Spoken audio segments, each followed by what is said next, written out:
price of freedom. Rayan was 29 when he realized he was broke, not just in his bank account, but in his spirit. On the outside, he looked like any other young man trying to build a life. He had a steady job at a private company, an apartment with rent he could barely afford, and a smartphone that cost more than his savings. Every morning, he put on a decent shirt, smiled at the mirror, and told himself it would all get better someday. But someday wasn't coming.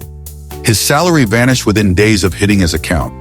Rent, bills, groceries, a car installment, and that never-ending credit card balance. He wasn't extravagant. He didn't party. He just couldn't breathe financially. One night, while lying in bed scrolling through Instagram, he saw a post that punched him in the gut. It read, "If you don't find a way to make money while you sleep, you'll work until you die."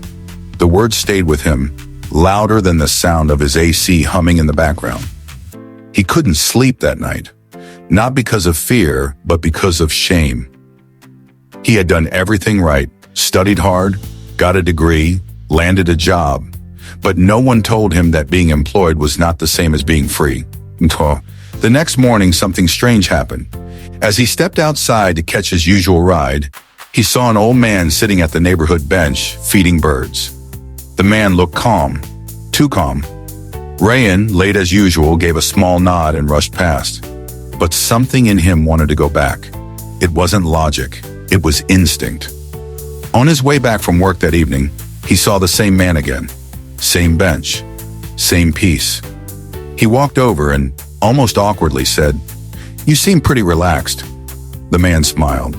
When money works for you, life slows down. It wasn't just a sentence, it was an invitation. Rayan sat down, not knowing that this random conversation would change everything. The old man introduced himself as Harun, retired, financially free, and oddly mysterious. Rayan, desperate for answers, confessed his frustration, the endless rat race, the salary that felt more like a leash than a reward, the feeling that no matter how much he worked, freedom was always out of reach. Harun listened patiently and said, "You want freedom, but you're living like a prisoner. Financial freedom isn't earned through hard work alone. It's earned through smart choices repeated over time." Rayan laughed bitterly. "I don't even have enough to make ends meet. How can I even start?" Harun looked at him and asked, "Do you have an hour each night?" "Yes." "Do you have access to the internet?" "Of course." "Then you have everything you need to start." It sounded too simple, too hopeful. But hope was all Rayan had left. Over the next few weeks, they met daily on the bench. Harun shared his story, how he was once a school teacher earning peanuts, with a family to feed and no time to breathe. One day, a colleague handed him a book titled Rich Dad, Poor Dad. That book introduced him to ideas no one had ever taught him. The difference between assets and liabilities, the concept of passive income, the idea that wealth was not about income, but about ownership. Harun told Rayan, "Your phone is not just for scrolling. It's your toolbox. You can learn skills, start a side hustle, create something, sell something, reach anyone in the world." Inspired, Rayan made a deal with himself. No more wasting time. For 1 year, he'd treat every evening like a second shift, not for someone else's dream, but for his own. He started with digital skills. Graphic design first failed, then content writing decent, but too competitive. Finally, he tried freelancing as a virtual assistant. Within 2 months, he landed a client from Canada, $120 for just 5 hours a week. It wasn't much, but it was the first time he'd earned money outside his job. It felt like cracking a hidden code. He used that money to buy a cheap online course in digital marketing. That opened more doors. Within 6 months, he had 3 clients. His weekends turned into strategy meetings, campaign reports, and invoices. Tiring? Yes. But unlike his day job, this felt different. It felt like progress. He stopped buying new clothes, canceled his streaming subscriptions, ate simple meals, saved every extra rupee. His friends mocked him. "You've become boring," they joked. But Rayan wasn't chasing entertainment anymore. He was chasing exit. A year passed, his side income now matched his job salary. But Harun warned him, "Don't leave the job just yet. Turn your income into freedom first." Rayan didn't fully understand until Haroon showed him the next step. Most people make money, then they spend it, then they repeat. But wealthy people do something else. They multiply it. Haroon taught him about investing, not gambling in stocks or crypto, but understanding where to put money to grow slowly and safely. Mutual funds, REITs, index funds, even small real estate options.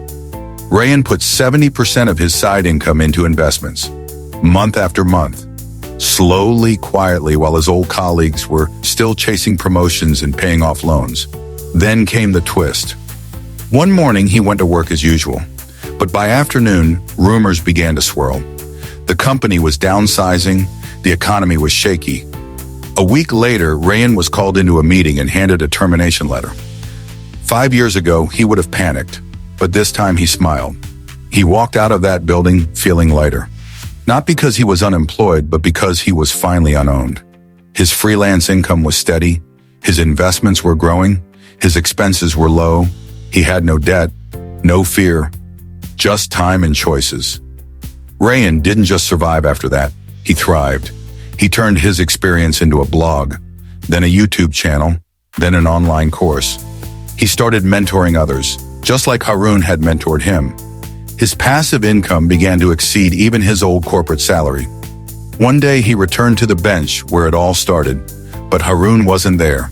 Days passed and still no sign of him. He asked around and eventually learned the old man had passed away a few months earlier. Rayan stood in silence for a long time.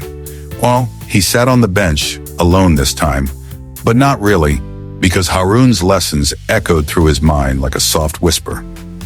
He reached into his pocket, pulled out a small notebook he now carried everywhere, and wrote something on the first page. Financial freedom isn't about being rich. It's about having control over your time, your choices, your life. That evening, a young man walked past the bench looking tired and defeated, much like Rayan once had. He hesitated, then sat beside Rayan. "You look relaxed," the young man said. Rayan smiled, turned to him and said, "When money works for you, life slows down.